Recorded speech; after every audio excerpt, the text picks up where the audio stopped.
Let's talk a little bit about image resolution and bit depth. Now, this is something that you might need to know when you're printing documents or using filters and some other things in Photoshop. So I'm going to give you a very high-level understanding of what this is. You don't have to know a lot about it. You just have to know a little bit about some of the concepts. So we're going to look at an image here. This is Cami in the rain, and this is a shot that I took with my Canon R5. So it's a pretty high-resolution image. So what does that mean? Well, the first thing we can do here is we can go up to image, and then we can go to image size, and we can get a little idea of all the different things that this image has in it. So we can see that it's 128 megabytes. That's the file size on a hard drive. It doesn't really matter too much except for hard drive space. The other thing we have here are the dimensions. This is how many pixels make up this image. What the heck are pixels? Well, let me just go and show you what a pixel is. So if we zoom in all the way, so as much as we possibly can, you'll see that this image is made up of little tiny dots. So every digital image is made up of little tiny dots. Those tiny dots are called pixels. And so as we zoom out, those pixels look a little bit more and more like something. And so that's what we have. We have pixels. And generally speaking, the more pixels, the higher resolution, because we can make better transitions between different areas of the image. So we want lots of pixels. And so it's not just about how many pixels are in an image that make up the resolution of the image.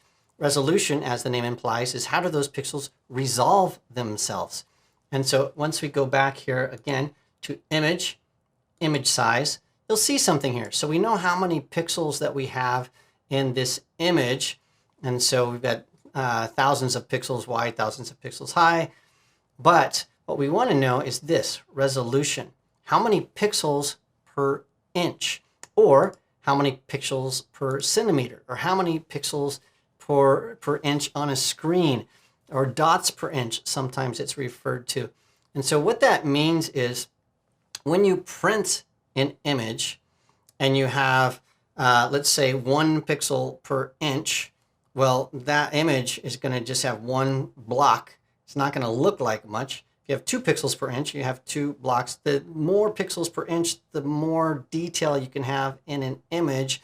And so you want more pixels per inch. Traditionally, something that have 240 to 300 pixels per inch is print quality.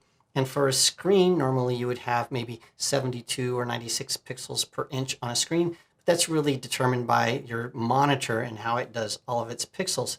And so really we're concerned with how many pixels do we have per inch. That's the resolution. And so we want higher pixels per inch for better prints and better display. That's sort of the understanding there. Okay, so let's go and look at bit depth and how all of that works. So we've got all these pixels and we have a bunch of pixels per inch, but what can we do with those pixels? Well, when we zoom in, again, we're going to zoom in way in.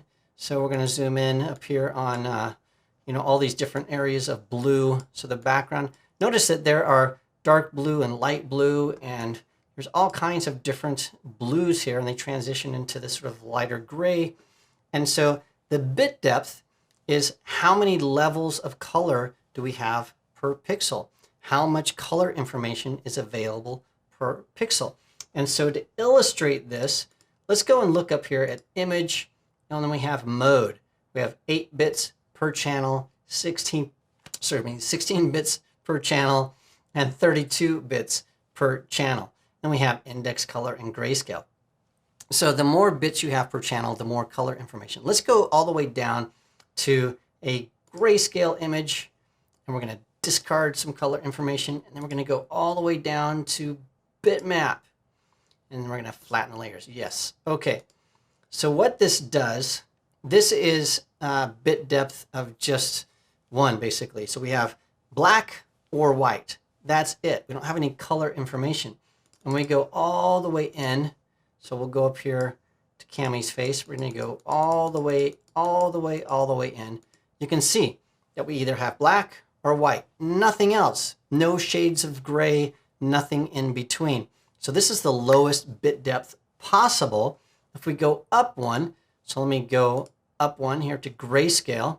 So I use my undo my history palette to do that. Now we see that we don't just have black and white, we have shades of gray. So the more bit depth, the more information you have per pixel. And if I zoom out, you can see that this grayscale looks a lot better. Now, if I undo that, we're going to go back here. Let's make this image, I guess it's 8 bits per channel. Okay, so that's what was shot. And we go all the way in. Let's go all the way in back here. And we can see that we have all these different variations of color in each of these pixels. So we're not just at black and white.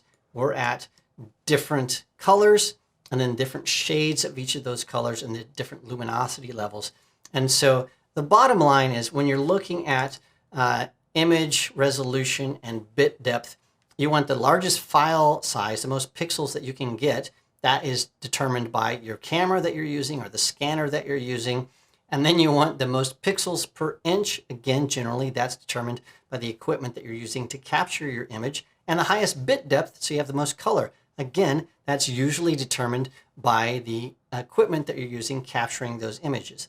If you're creating something in Photoshop from scratch and you're illustrating and painting, you would like to make it a high bit depth and a high, lots of pixels so you can print. And so that's sort of image resolution, image size, and bit depth at a very high level. Now there is one gotcha, and that is that for some of the filters that we have, they do not work in an image that is 16 or 32 bits. So for some of the filters that we're going to be showing you later on, you'll have to make sure that your image is at 8 bits so that those filters will work. And you'll know that because you'll get a warning dialog. And so sometimes those are filters that either you don't use or you use at the very, very end of your editing so that you keep as much color as possible all the way to the very end. So that's all you have to know for image size and bit depth.